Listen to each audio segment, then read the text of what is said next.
In the bright and busy town of Isiala, a young woman named Amarachi stepped into her new life as a bride.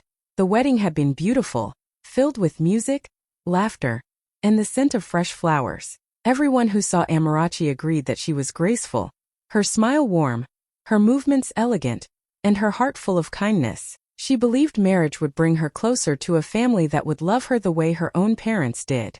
But deep down, even on the first day, she felt the coldness in the eyes of her new in-laws. They greeted her with smiles that did not reach their hearts, and whispers followed her every step. Still, Amarachi walked with dignity. She wore her traditional attire with pride, the bright wrappers flowing around her as though they carried her dreams. She cooked, cleaned, and cared for everyone, hoping that her efforts would earn her a place in their hearts. At night, she whispered prayers, asking God to give her strength and patience. She longed for acceptance, to be seen not as an outsider but as a daughter. Yet behind closed doors, she could already sense the storm that was quietly gathering against her. Would you like me to now write part 2? The first whispers, 200 words, in the same style? Not long after Amarachi settled into her new home, life in the family compound began to change. Her husband, Obinna, who was known in Isiala as a hard-working man with thriving small businesses, started facing little setbacks. At first, it was nothing unusual. One supplier delayed goods, another deal fell through, and some customers owed money longer than expected. But in a house where pride was everything, even the smallest loss was magnified. The elders of the family began to gather in corners, lowering their voices but making sure Amarachi could hear. Since she came into this house, fortune has left, one of them muttered, shaking his head. Another added, Obinna never had problems like this before. It is her shadow that has covered our blessings. The whispers began small, like smoke from a fire no one pays attention to. But soon they spread across the compound, the streets, and even the marketplace. Neighbors repeated the words and relatives nodded in agreement, as if Amarachi's arrival had somehow cursed them all. Every bad harvest, every late payment, every broken appliance in the house, everything was blamed on her. Amarachi heard it all. Sometimes it was said directly to her face with mocking laughter, and other times it was thrown behind her back like daggers. She would walk past and hear the hiss of voices. Since that woman entered Obinna's life, nothing has gone well. Her chest grew heavy, but she refused to let her tears fall where anyone could see. At night, she lay quietly beside her husband, wondering why he never stopped them, why he let the words cut her without defense. She tried to convince herself that this storm would pass, that her love for Obinna and her patience would silence the noise. But the whispers were only growing louder, and Amarachi could feel them crawling into her heart, turning her joy into quiet sorrow. Do you want me to now continue with part 3, The Mark of Misfortune, 350 words, in the same emotional style? It did not take long before every little problem in the family was laid on Amarachi's shoulders. When Obinna's car broke down one morning on his way to the city, his cousins laughed bitterly and said, Since Amarachi entered this house, even the machines refused to work. When the family farm yielded less harvest than expected, the elders shook their heads and whispered, Her footsteps have drained the soil of blessings. And when an important business contract was delayed, her mother-in-law announced to anyone who would listen, This woman has brought a dark shadow over our home. Soon Amarachi was no longer called by her name. Instead, they gave her a cruel title, the woman of bad luck. At family gatherings, she felt their mocking eyes follow her. Some would deliberately cough or spit when she walked past, as though she carried a curse. Others avoided sitting near her, leaving her alone with her food untouched. Children, too young to understand, copied the adults. They pointed at her and laughed, repeating the words they heard at home. Amarachi felt the sting deep in her chest, but she refused to let her spirit break. She moved with quiet dignity, lowering her eyes whenever the insults came. At night, she cried softly into her pillow, careful not to wake Obinna. Her husband, though he loved her, often sat in silence, trapped between his loyalty to her and his fear of his family's judgment. That silence hurt her more than the insults. She wondered how long she could carry this burden. How long could a woman be blamed for everything: broken cars, poor harvests, delayed contracts? Amarachi prayed for strength, yet in her heart, a seed of pain was growing. They wanted her to be the symbol of misfortune, but she clung to hope, believing that one day, The truth would rise like the morning sun and scatter their cruel lies. Would you like me to continue with part 4? The cruel accusations, 350 words. In the same tone? One hot afternoon in Isiala, Amarachi's pain reached its peak. The family compound was filled with neighbors who had gathered for a small meeting. Everyone sat in the courtyard under the shade of the big mango tree. It was then that Madam Nina, her mother-in-law, stood up with anger burning in her eyes. Her voice was sharp, cutting through the crowd like a blade. "This woman has cursed us," she shouted, pointing at Amarachi as though she were a criminal.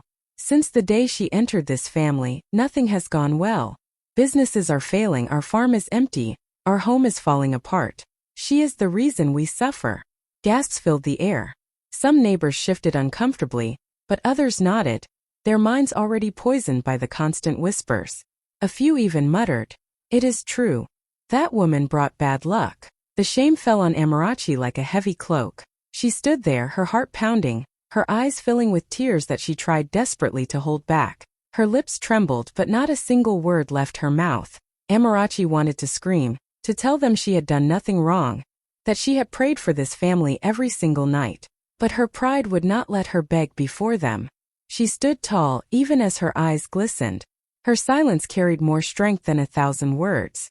Still, her silence was mistaken for guilt. Obinna sat quietly in the corner, his head bowed, torn between his mother's voice and the woman he loved. He said nothing, and that silence cut Amarachi deeper than Madam Nina's accusations. The neighbors whispered among themselves, watching her like a spectacle, as if her pain was entertainment. That night, when everyone had gone, Amarachi sat alone in her room, the words echoing in her ears. "This woman has cursed us." She pressed her hands to her chest, whispering to herself, "I am not a curse. One day they will see." Her tears soaked her pillow, but her spirit, though wounded, remained unbroken. "Do you want me to now continue with Pa?" Obinna loved Amarachi from the very first day he met her. She was gentle, hard-working, and carried herself with a quiet beauty that drew him in. He had promised to stand by her forever, to protect her from harm, but now those promises felt weak against the storm rising in his family. Each time his mother or uncles accused Amarachi of bringing misfortune, Obinna's heart burned with anger, yet his lips stayed sealed. Fear chained his voice. He was afraid of offending his family, afraid of being called a man blinded by love. At night he would lie awake beside Amarachi, hearing her quiet sobs. He longed to hold her close and say, "You are my blessing, not my curse."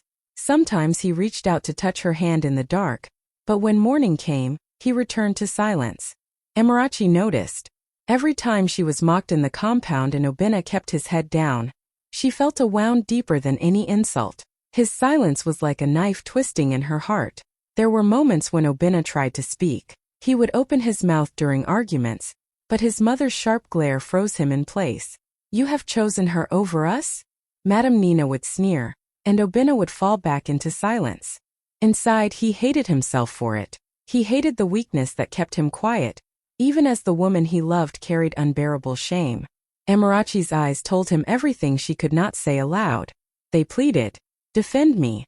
Stand with me. Let me know I am not alone." But Obinna could only bow his head, trapped between love and fear. He told himself he was protecting peace in the home, but in truth, his silence was breaking the very heart he vowed to cherish. And though Amarachi never spoke of it, she began to feel more alone than ever. She had expected the world to turn against her, but not her husband's silence. That silence hurt her more than the cruel words of anyone else. Would you like me to move on with part 6? The Quiet Dream, 350 words. In the same emotional flow? Even with the pain pressing down on her shoulders, Amarachi refused to let her spirit die.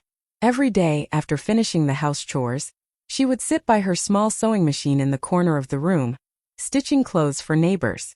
Her fingers moved gently across the fabric, and with every coin she earned, she hid away a little portion. No one in the compound knew. Not her mother-in-law, not the mocking cousins, not even Obinna. Those tiny coins became her secret treasure, a quiet dream she watered in silence. Amarachi had heard people in the market talk about the national lottery. To many it was nothing but a game of chance, but to her it was a flicker of hope, a chance to rewrite her story. Each time she went to buy thread or fabric, She would slip away and purchase a single ticket. It was never much, but in her heart, it felt like planting a seed in dry ground, praying that one day rain would fall. At night, after enduring the cruel remarks of her in-laws, she would take out her folded tickets and hold them close, whispering prayers over them. God, let my story change. Let them see I am not a curse. Her tears often wet the paper, but her faith was stronger than her pain. Sometimes she imagined what life could be like if her dream came true, how she would stand tall, how her husband would look at her with pride, how her mother-in-law would finally bow her head in shame. That dream gave her strength to rise each morning and face the insults with dignity.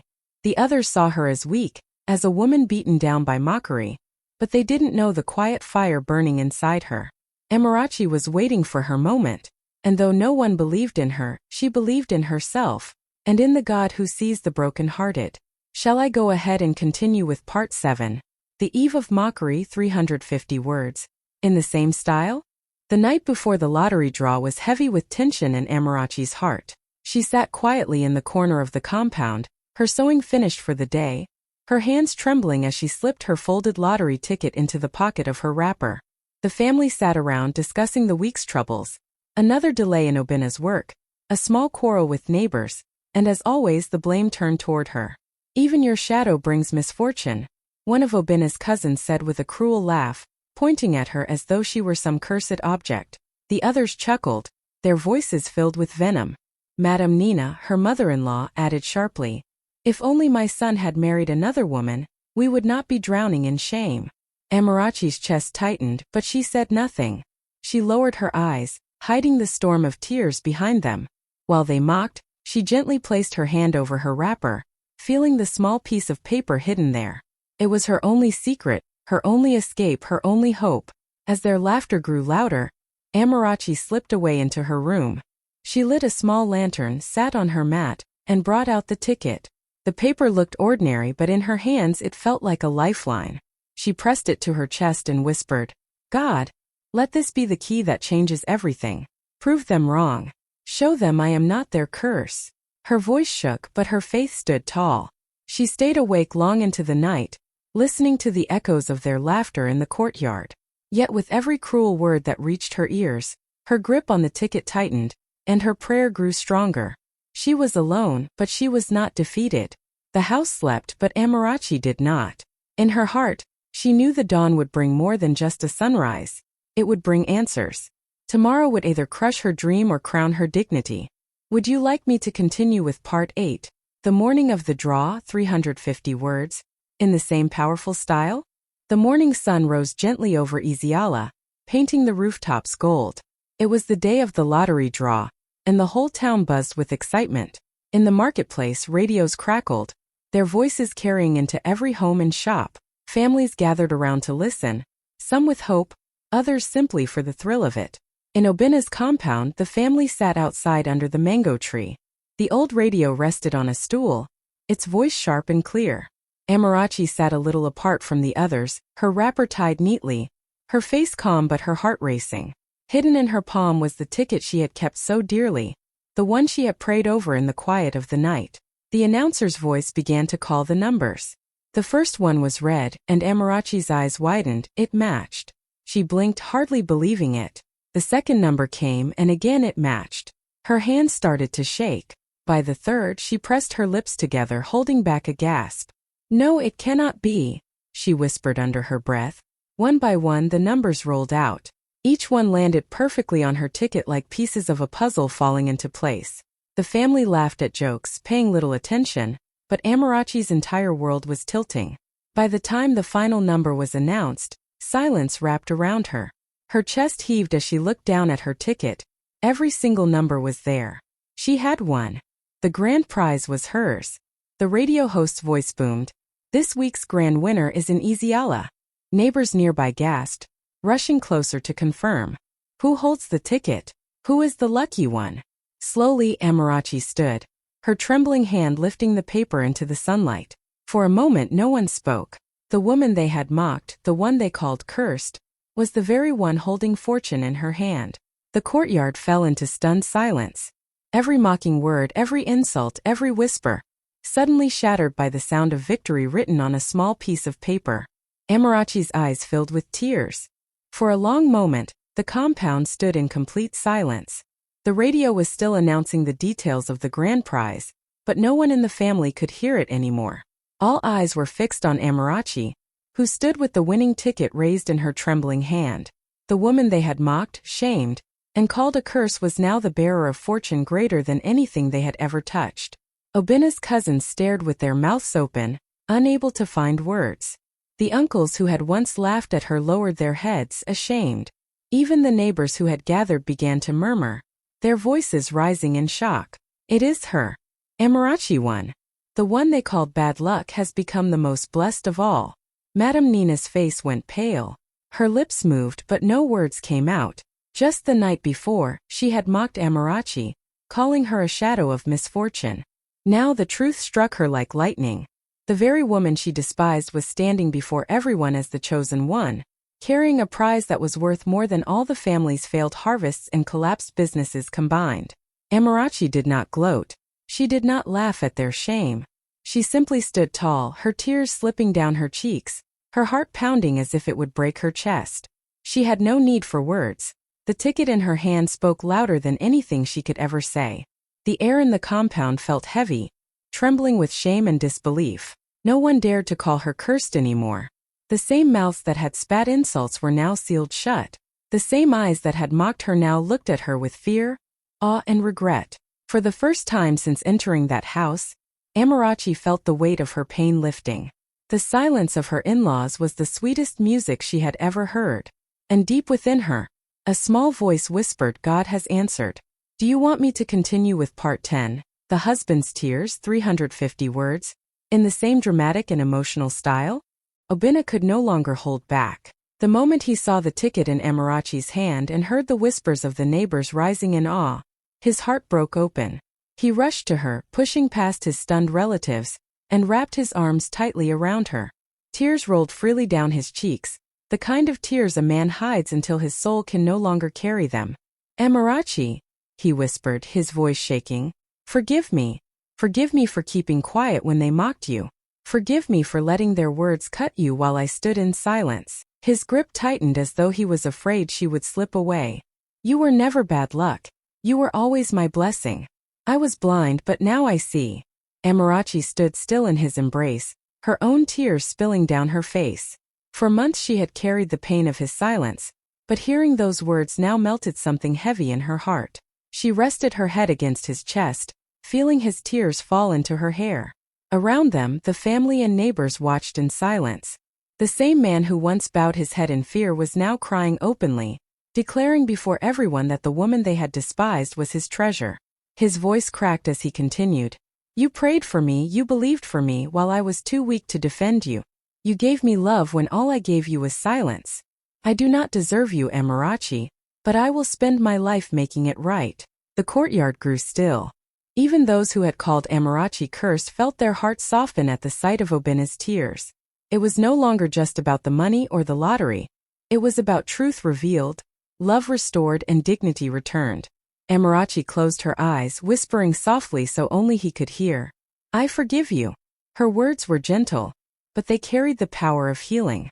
In that moment, under the eyes of the whole town, Amarachi and Obina's love stood taller than every insult that had once tried to bury it.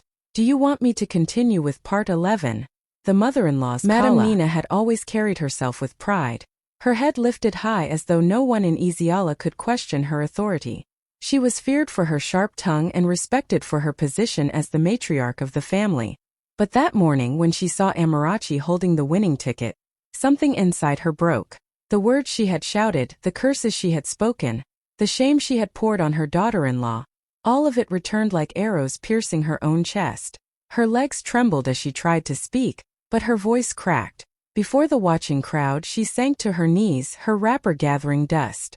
Gasps rose from the neighbors. Madame Nina, the same woman who once stood like a lioness, was now kneeling before the one she had despised. Her hands shook as she reached toward Amarachi. My daughter, she cried, her voice breaking with desperation. Forgive me. I was blind, I was cruel. I called you cursed, but today God has shown me the truth. You are not bad luck. You are our blessing. Please do not hold my words against me. The neighbors murmured among themselves, some nodding in disbelief, others whispering, What a twist of fate! The proud mother-in-law has fallen before the very woman she mocked. Children clung to their mothers, watching the scene with wide eyes, knowing they would one day retell it as a lesson. Amarachi looked down at Madame Nina, her heart torn. She remembered every insult, every humiliation, every time she had been left in tears because of this same woman. And now, here was Madame Nina, her knees pressed into the dust, begging for mercy. The crowd leaned closer, waiting to see how Amarachi would respond. But Amarachi did not rush to answer. She stood still, her silence heavy with dignity. Her tears slipped down, not from weakness, but from the weight of the moment. She had no need to shout, no need to gloat. The truth was already louder than any insult ever thrown at her. Would you like me to move on with part 12 from R? That same evening, as the sun began to set over Iziala, the family gathered for a meal. But this time everything was different. In the past, Amarachi had often been pushed to the far end of the table, or sometimes left standing while others ate.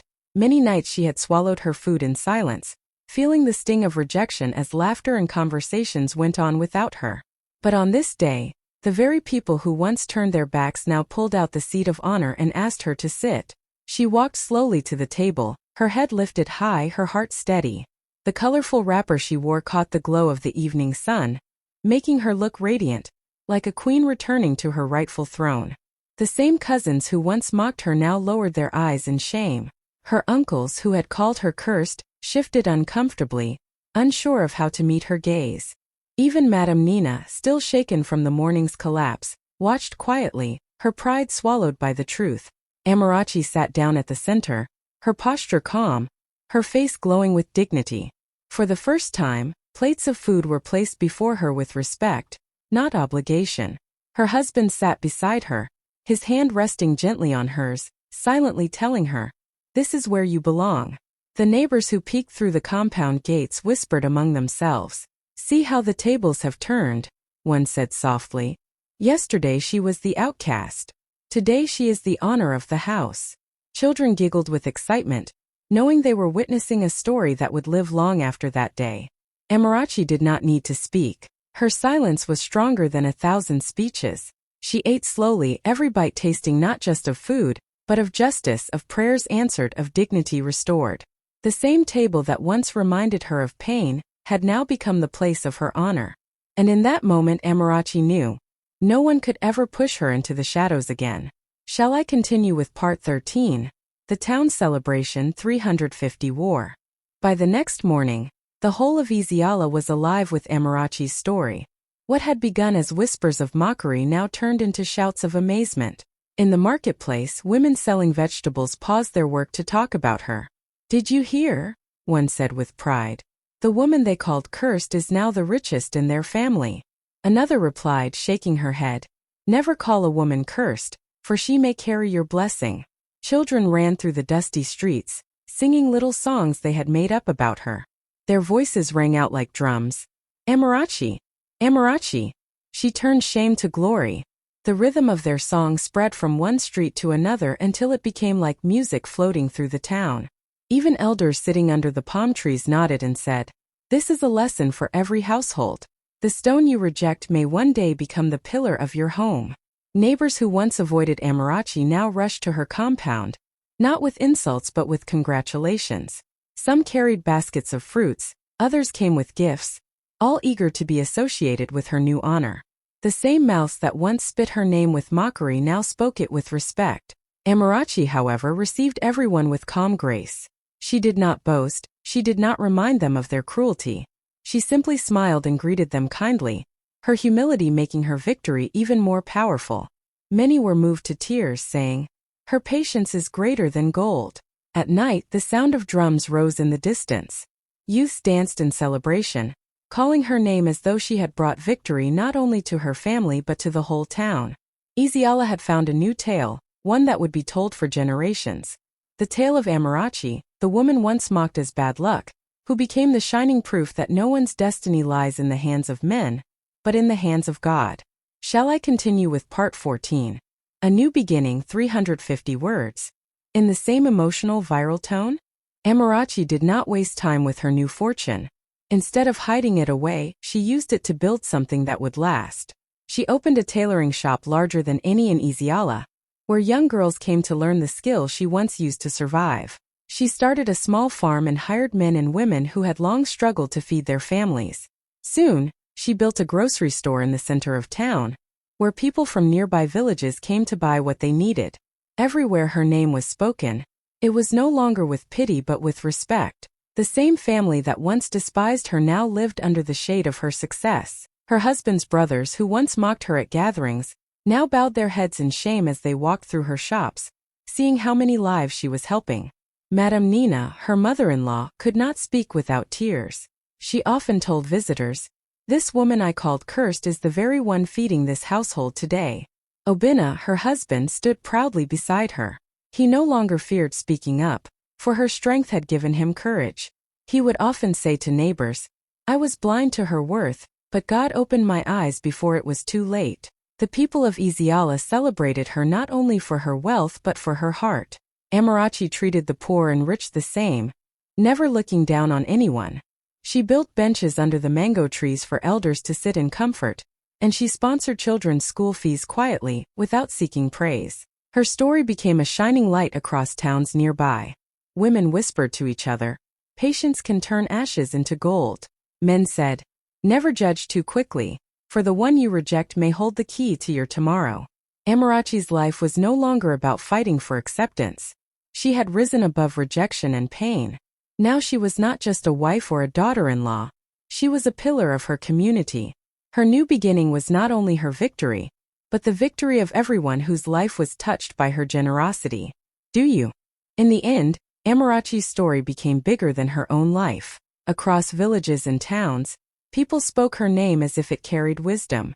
Mothers told their daughters, "Remember Amarachi, the woman they once mocked. The stone you call bad luck may be the gold you never expected." Fathers used her story to teach their sons never to mistreat a woman, for tomorrow might reveal her true worth. Her name became a living proverb. At weddings, elders would warn, "Do not despise the woman who enters your home, for she may carry blessings greater than wealth." Children sang her name in rhymes, her tale woven into their games, so even the youngest grew up knowing her dignity. What made her story powerful was not just the fortune she won, but the way she carried herself through pain. She never shouted, never cursed, never fought with insults. She endured with quiet strength, and when her time came, she rose with grace. Amarachi's patience turned every insult into a crown. Her silent strength became louder than all the mockery. In the same compound where she was once rejected, she now sat in honor. And in the hearts of her people, her name would live forever as a reminder that rejection is not the end. Sometimes it is only the beginning of glory. Would you like me to now weave all 15 parts into a smooth 4,000-word continuous script in the same tone so it flows like one powerful viral story?